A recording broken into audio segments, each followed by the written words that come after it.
Ready. Hello everyone and welcome to Minor Incidents, episode 39, covering Major Crimes, season 4, episode 2. Sorry I missed you.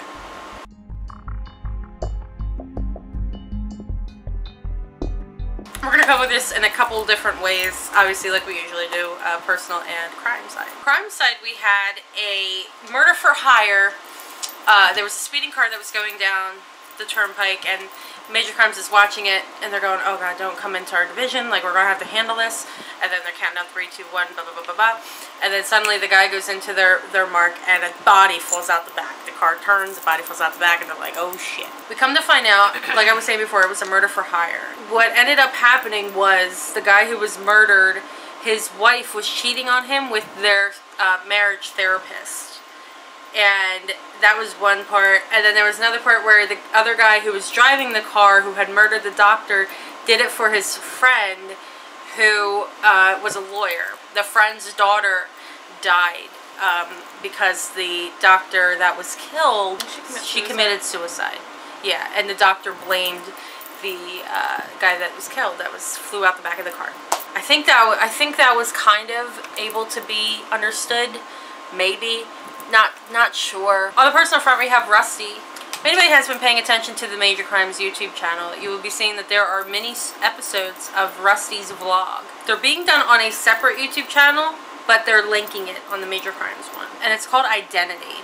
What's happening is Rusty's trying to figure out who Alice Herrera really was. And because Julio had told him that at the end of the year, they gather up all the John and Jane Does and they cremate them. And Rusty goes, he talks to the guy that had been convicted of murdering her in jail, and he's just slowly trying to figure it out. And Sharon's helping him every little step of the way. But the more she talks to him, it seems like she's like trying to make him a detective. Like, she's doing a very good job of making him think of these things that he wouldn't otherwise think of. Throughout the episode, we see Julio, who went to like anger management and all this other stuff.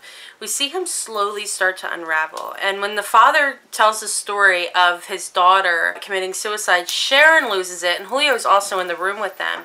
And Julio loses it. But we don't know exactly why. And I suspected what it was before he said what it was in the murder room. Julio had lost it because he was thinking about his wife. Julio's wife was kind of revealed to have died back in the second season of The Closer.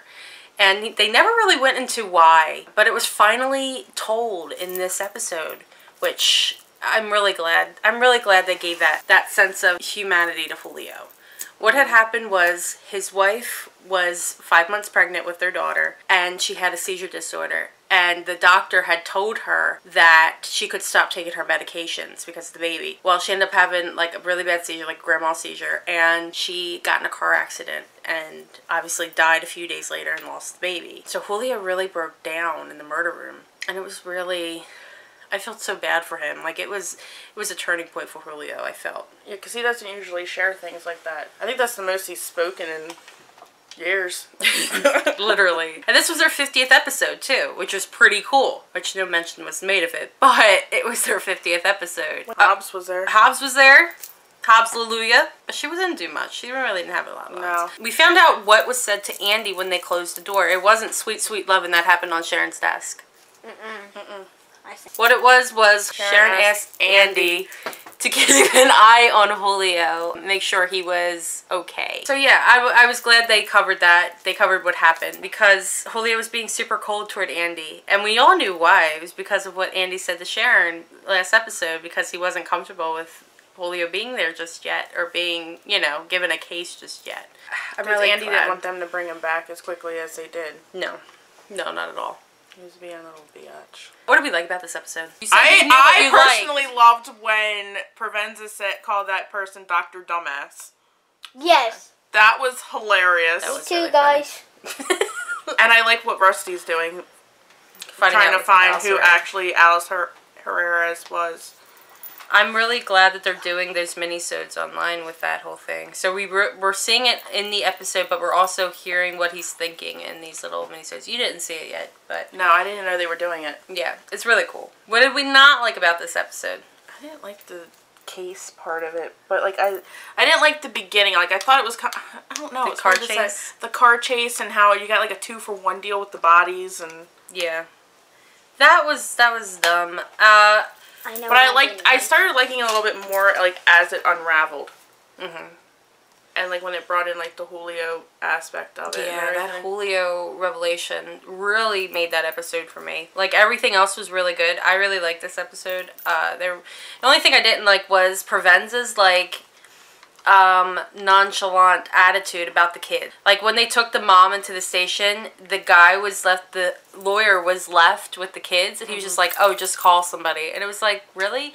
And then it felt kind of like out of character for him. It really did, because that's usually like everyone's grandfather and like wants to like make sure boyfriend the kids are okay. Yeah, but that felt a little bit out of character. Other than that, I really liked it. What are we rating this episode? I'm gonna give it a 9. I give it a 9 too. I really, really liked it. I thought it was very well done. I thought the case, she didn't like the case, but I thought it was... I didn't like the beginning. I didn't like how it started. Yeah. The car chase. I'm not a big car chase person. And anytime they do that, I'm just like... I mean, I know car chases are a really big thing in California. There's a lot of roads. Other than that, everything else was really well done. I liked it. What are we predicting for next episode? We didn't see any previews. No, because our TV froze. My TV froze. Sorry. The episode title is called Open Line. So maybe they're going fishing. And what happens is that the line, they can't get a fish, so the line is open. We don't have a well, we had a few responses on the YouTubers. Remember many on the Tumblrs? I didn't even know she posted it. Because that's the kind of world I live in right now. Oh, oblivious world is where she lives. I live in oblivion. Oblivion. People were just not jazzed about the case. Like, that just seemed like a common thing. They just, it lost their interest pretty quickly. So for this episode, do you think Rusty's, I'm going to give the question for this episode like I usually do. Obviously, because I never have a question. Well, sometimes you do. I do sometimes. Do you think Rusty going to talk to Alice Herrera's killer will hinder the investigation of what's happening in his own investigation? I hope he kind of like in the process of doing all this. Yeah. I hope he actually finds out who the killer is. You don't think? I really don't think it was that guy.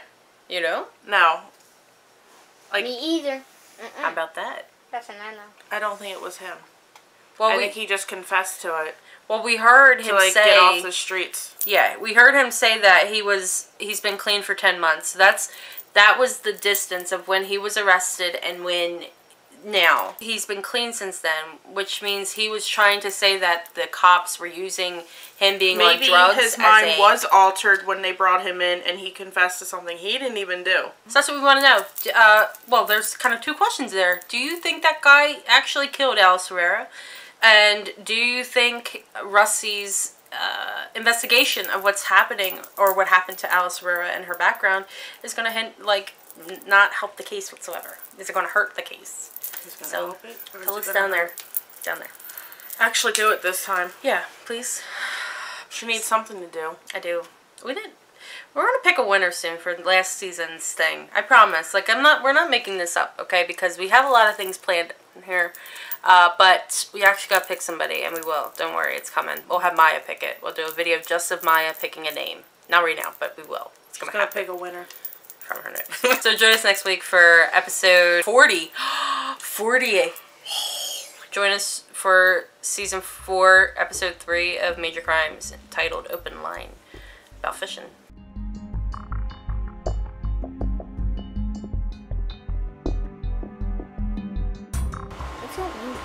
What is, sorry, we're gonna get this. You can't be asking us questions, the camera's rolling. Get your shit together. Fucking directors, man. Seriously, they just talk and fucking they never shut up. Okay, shut. There's a fucking fine ant in that. It's in the... Just ignore it. The pole lock blows the umbrella when the thing is inside of it. I'm so proud. My girl though. My girl though. I don't think anyone got it. Cut! Hell, you can't cut. You said fucking. I'm allowed to say fucking. I'm an adult. You, however, are not, Missy. You are 8. You can't say fucking fuck, alright? Fucking fuck. Maya, you got it? Okay, thank you. She got the fly. You need to give her something to say because she'll just go, no. She always asks me first.